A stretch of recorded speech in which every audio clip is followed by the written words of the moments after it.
UFC 308, Ilya Topuria versus Max Holloway takes place this weekend. This is going to be a prediction video from the bottom to the top early prelims to main event. I will preface this video saying the last card I predicted was Tatsuro Royval. 11 out of 12 correct predictions with I think it was about 4 perfect predictions round and method.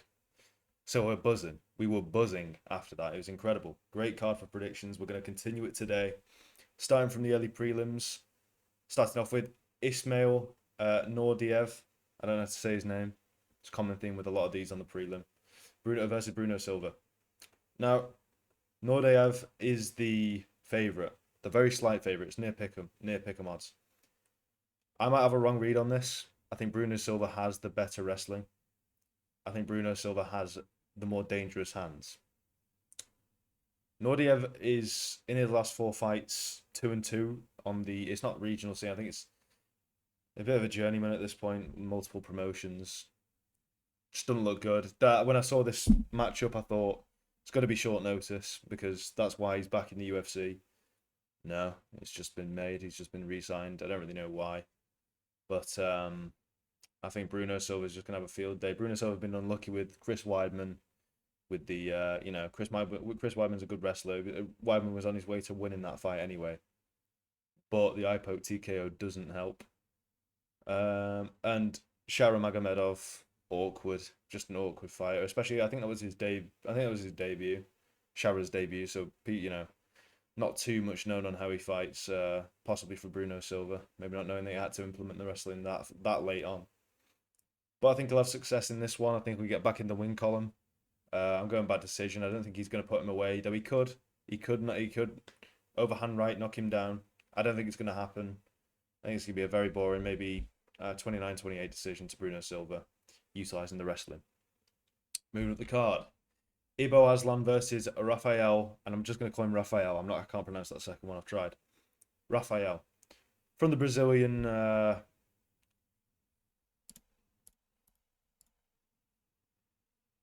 Demo Fight League. Knockouts against people who are 6-3, 1-1, 4-1, 0-1, 9-7, 17-9, etc., etc. Now the knockouts he's got, a lot of them are body shots, a lot of body kicks to the body that have knocked him out from the liver shots and the like. You're not getting that consistently in the UFC. You are not getting that consistently. And you're not getting it against Ibo Aslan. I'm quite high on Ibo Aslan. Top 15 guaranteed in my eyes. We worried about him not having the gas tank against Anton Turkal in his debut. He did. He managed to put him away in the third round, and he didn't look too gassed. And he's a big guy. He's a big, stocky, not too big for the division. I think no, he isn't. No, he's still very big. It's just Anton Turkal is a giant, but no, he's got power in his hands, good distance control, and a gas tank. I don't think you can ask for much more at light heavyweight, or at least for a top 15 light heavyweight. I think he's going to do well. Rafael, nothing. He's fought nothing of the level. Like I say, I think Aslan is 100% UFC top 15 material. I think he's gonna be smoked round 1, round 2 TKO. I'll go round 1 TKO. Just after finding the range, just gets caught with an overhand right. It's just not gonna go well for him. Confident with that. Moving up the card, Said Nurmagomedov versus Daniel Santos. Daniel Santos in his last fight fought Johnny Munoz. Johnny Munoz got the takedown on him whenever he wanted. It wasn't too often. He didn't do much with it. He tried to get some submission attempts, but really they fell flat, and he lost. Said Nurmagomedov, I think it's round 1 sub. I think it's round 1. If you're getting taken down by Johnny Munoz, Said Nurmagomedov will get you. So he's not bad on the feet, Said, but he'll just go to the sub. That's his most reliable in the UFC finish. Early on, shocked Daniel Santos. Like I say, he's not good. He's not got a good takedown defense. So it would be easy. It would be quite an easy way of approach. That's how he gets it done. That's all I have to say. Nurmagomedov gets the sub. Who would have thought? Moving up the card, Farid Basharat versus Victor Hugo. Now this has the makings to be a potentially very good matchup for Basharat. It should be a good fight. depends how well Basharat gets past Victor Hugo's takedown defense. And I say this because Victor Hugo, in his debut, fought Pedro Falco, who is a decorated jiu-jitsu black belt. Only got taken down once in 6 takedown attempts, I believe. Very good showing. He looked very, good spin kicks, good, decent on the feet. However, I do think Farah Basharat does much more than what Falco did, which would basically just shoot double legs for 6 times and pray and try to drag away the feet. Basharat goes in on singles. He catches kicks. He sweeps, he trips. That's how he'll get the takedown in this fight. He's also got mean leg kicks, and I think if Hugo wants to lead the dance, that's going to be the biggest issue for him, is getting past them leg kicks, because he throws them out, lead leg, rear leg. He can do it in throughout any stance, against any stance. He will attack that lead leg when it's available to him. So I think even though I see Basharat kind of gassing in the third. I don't think he's going to get knocked out. I don't think he's going to get subbed. I think he takes the first 2 with dominant wrestling and good striking. Like I say, if he gasses out in the third, I don't think he gets finished. I don't think it's smooth 29-28 for Farid Basharat. Yeah, moving up the card. Kennedy Nzechukwu versus Chris Barnett. Now, despite me wanting to choose Chris Barnett because Kennedy Nzechukwu just lost to I say just lost. Earlier this year, lost to OSP when OSP's 40. I can't, because it's nowhere near a similar situation. Nzechukwu, OSP was able to do that to Nzechukwu, press the pace and sort of impose his will on him because he is a similar build. They were very similarly built 2 individuals, and it was orthodox versus southpaw. Not much trading going on. Very, very in and out with picking the shots in that fight. So that is how someone who would be older, who would be on paper more likely to get knocked out, or Nzechukwu didn't do enough in that fight. OSP did. Chris Barnett won't be able to do that. Chris Barnett, 8 inches difference in reach. He's just going to get bullied with the jab. Everyone knows Chris Barnett's game by now. If you're not morbidly obese in the heavyweight division, you've got a good chance against Chris Barnett. Now, Nzechukwu, if he plays this right, he'll just be able to control it with the jab. There's no getting inside without a risk. I see him controlling with the jab. Chris Barnett will get frustrated. He'll know he needs to go for something because he is fat and he's humongous and he will gas out soon. He wants to get home before the McDonald's closes. He's going to rush in. Nzechukwu, I don't know, looping right behind the ear. Maybe doesn't probably drops him. It's gonna be a sad one. There's no place for super heavyweights in the UFC anymore, except for the bottom of the heavyweight division. Nzechukwu is shit, but at least he's in shape.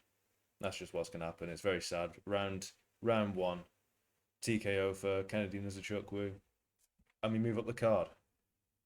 Now, Abus Magomedov versus Bruno Ferreira. I love Bruno Ferreira, so I'm going to be very biased. Abus Magomedov lost to Baralho and Strickland. Good on paper. You can't scoff at them losses on paper. But he's just the only reason he got them fights because he's one of them. And he just hasn't showed promise. He's not showed gas tank. He's not showed power. He does these big looping shots with barely any power on him. Connects clean with Strickland a few times. Didn't rock him. Really just didn't rock him. Now, Bruno Ferreira, on the other hand, beast. Absolute beast. Again, I might have the wrong read on this. Abus Magomedov is the favourite in this fight, which I do not get. Bruno Ferreira only lost to Nuzultan Rozabayev. He's tricky. He's very tricky. Especially with how he did it overhand right with a leg sweep. So he was on his back, rocked, and then finished with ground and pound. Ferreira is a dog. He is a dog. He is a dog in the pocket. Abus Magomedov is not going to get that thick neck rocked. He's not going to rock him with that thick Ninja Turtle neck with stupid, powerless, looping shots. Ferreira, even if he gasses out, Magomedov isn't even great himself in cardio. Ferreira wins these. Ferreira gets in the pocket.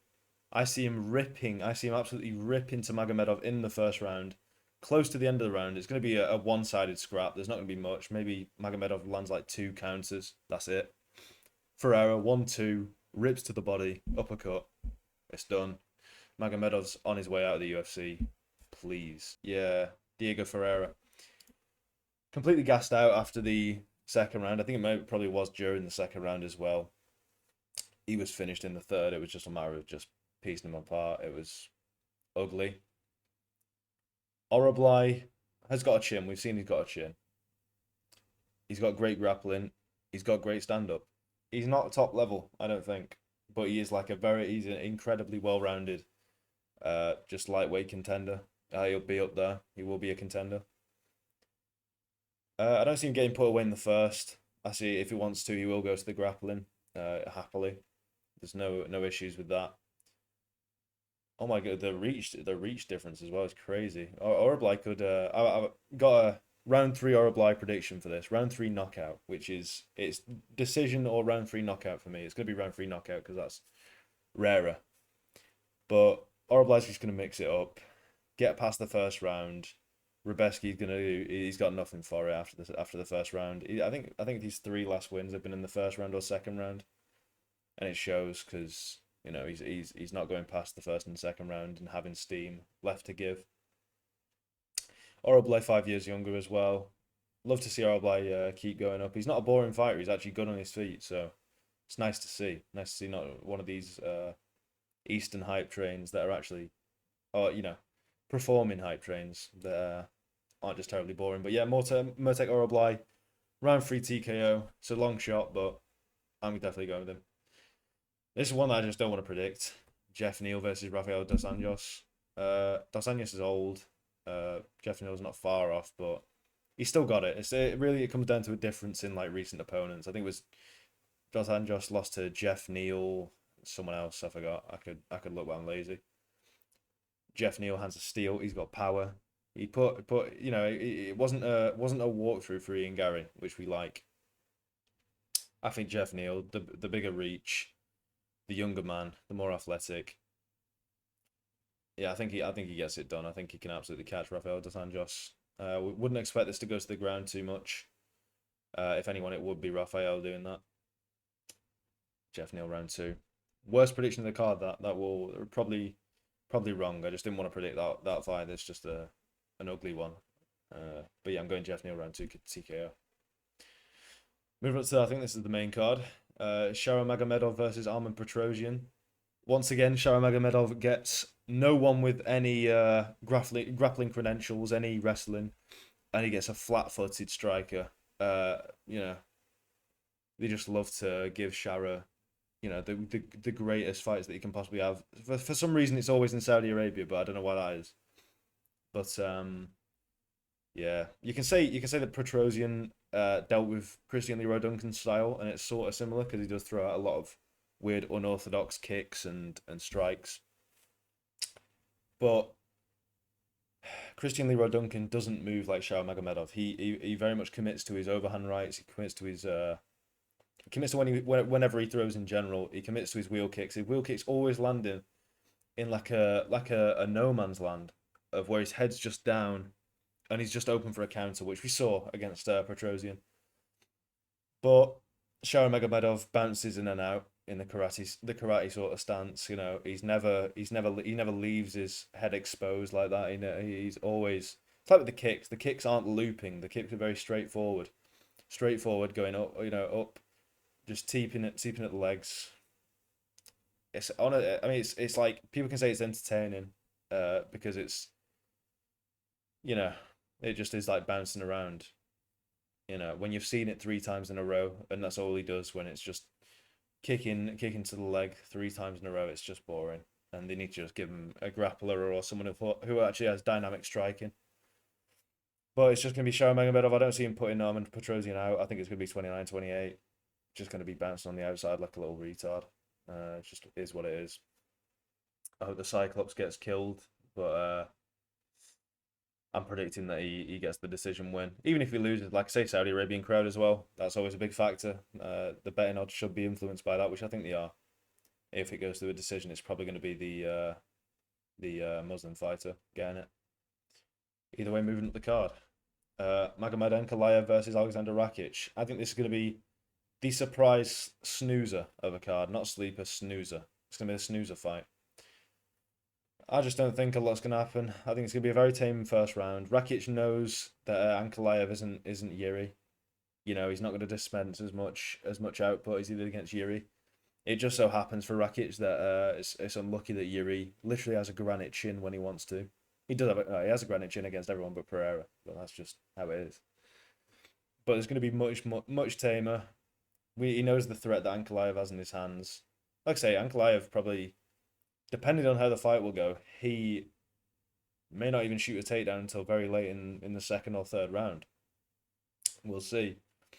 I think Ankalaev will get busy with the leg kicks. Rakic will get busy with the leg kicks early on.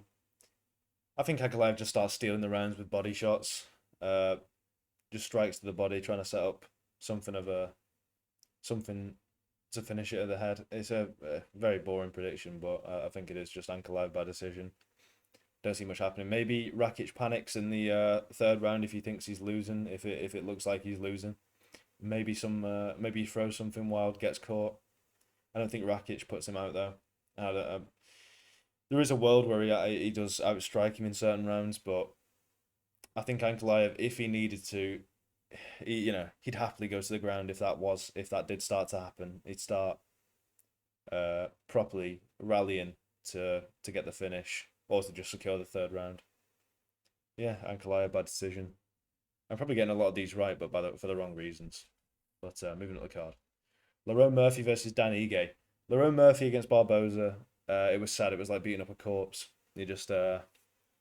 Barboza didn't throw kicks, even though it was clearly Murphy had no answer, and he also got KO'd by accident at the end of the first round by an upkick by Barboza, which was weird. So he basically did get KO'd there, but it carried on. Dominated him for about, it was a 4 round. I feel like it was 4-1. Lerone Murphy decision.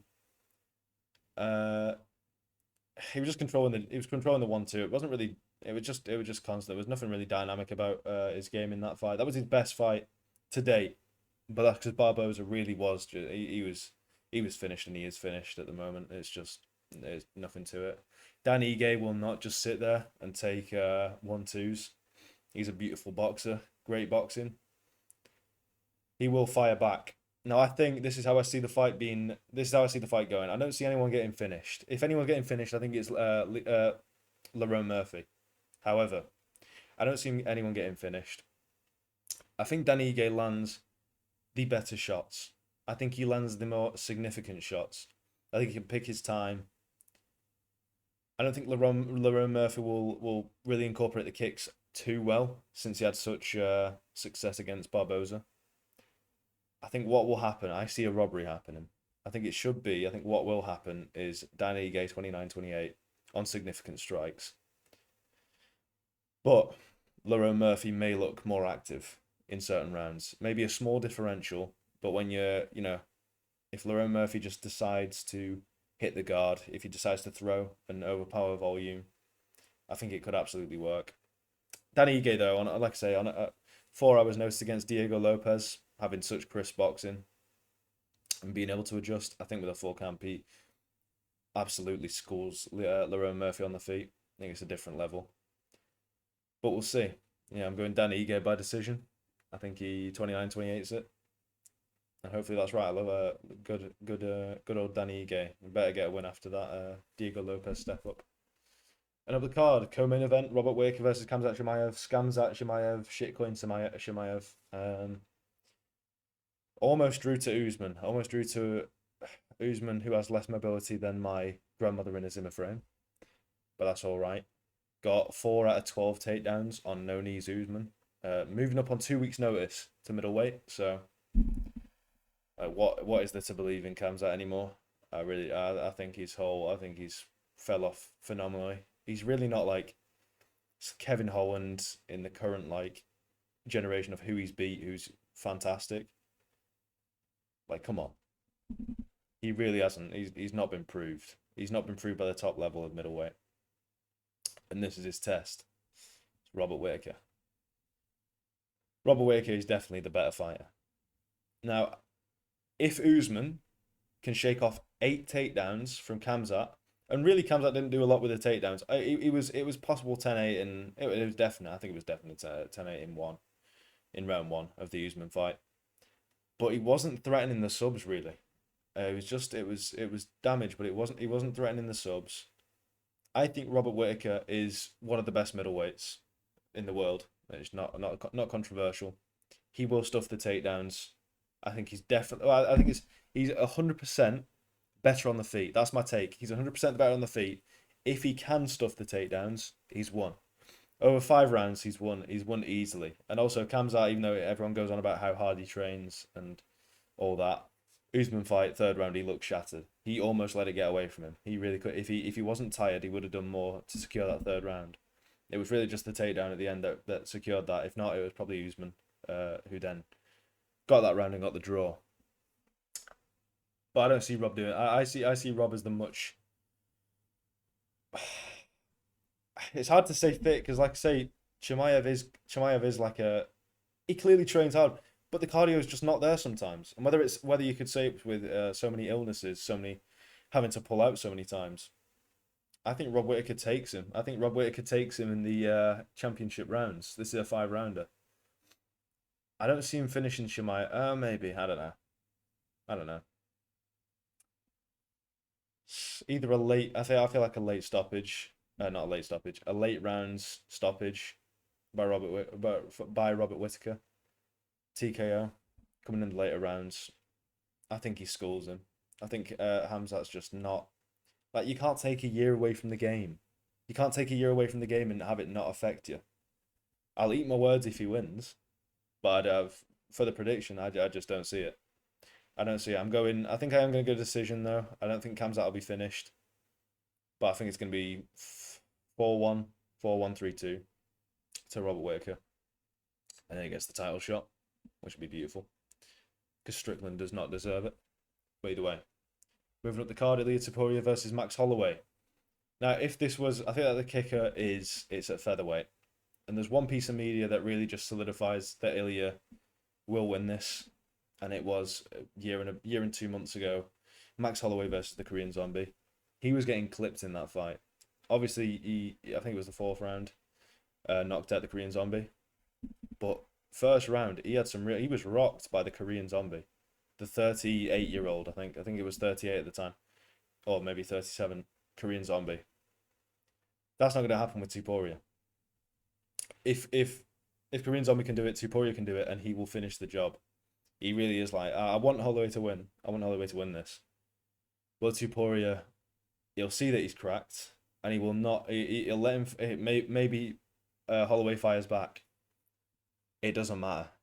Like I say, if it was a lightweight, different thing, completely different thing. The way that Holloway looked from that TKZ fight versus the Gaethje fight, his actual physical appearance, I think it's night and day.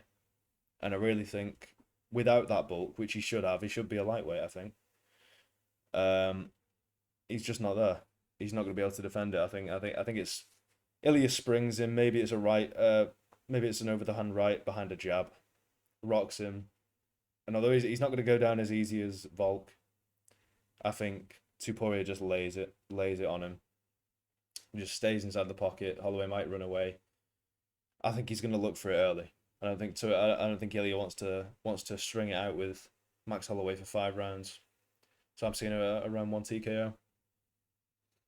So yeah, round 1 TKO. The predictions, I really hope they're correct.